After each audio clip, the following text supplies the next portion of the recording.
সভার সম্মানিত সভাপতি, মাননীয় প্রধান অতিথি, আমার প্রাণপ্রিয় শহীদ পরিবারের সদস্যগণ, আহত যোদ্ধারা, সুশীল সমাজ এবং সাংবাদিক ভাইদেরকে আমার সালাম, আসসালামু আলাইকুম।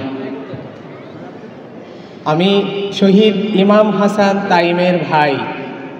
যাত্রাবাড়িতে যেই ছেলেটাকে তার বন্ধু টেনে নিয়ে যাচ্ছিল, আর সেই নরপিচাস, সেই পুলিশ বারবার গুলি করতেছিল, বন্ধু টেনে নিয়ে যেতে পারেনি এক সময়, সেটা আমার ভাই ছিল। আমার ভাইকে 2 শতাধিক গুলি করা হয়েছিল।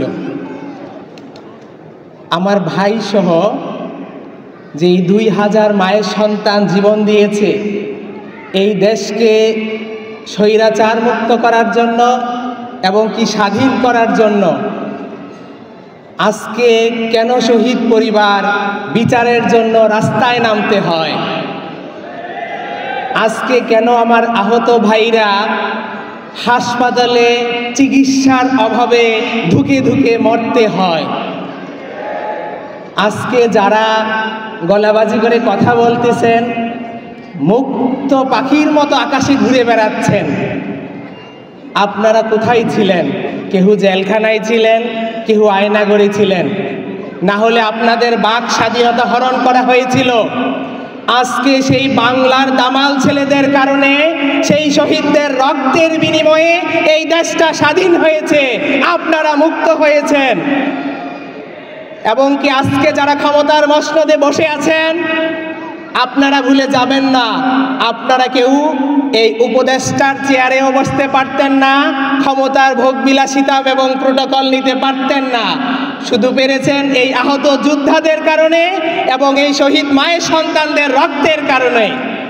কিন্তু দুঃখজনক, আজকে শহীদ পরিবারের বিচারের জন্য আমরা রাস্তায় নামতে হয়, শহীদ পরিবারের অধিকারের জন্য রাস্তায় নামতে হয়, আহত ভাইয়েরা তাদের চিকিৎসার জন্য রাস্তায় নামতে হয়, জুলাই সনদের জন্য আমাদের বারবার বিভিন্ন জায়গায় কেন এভাবে ভিক্ষা চাইতে হবে?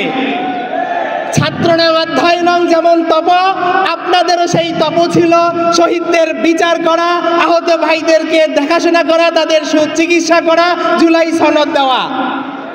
আপনারা উপদেষ্টা মণ্ডলীরা যারা ভোগবিলাসিতা করতেছেন, আপনারা কয়জন গেছেন হাসপাতালে যারা মৃত্যুর সাথে পাঞ্জা লড়তেছে তাদেরকে দেখার জন্য?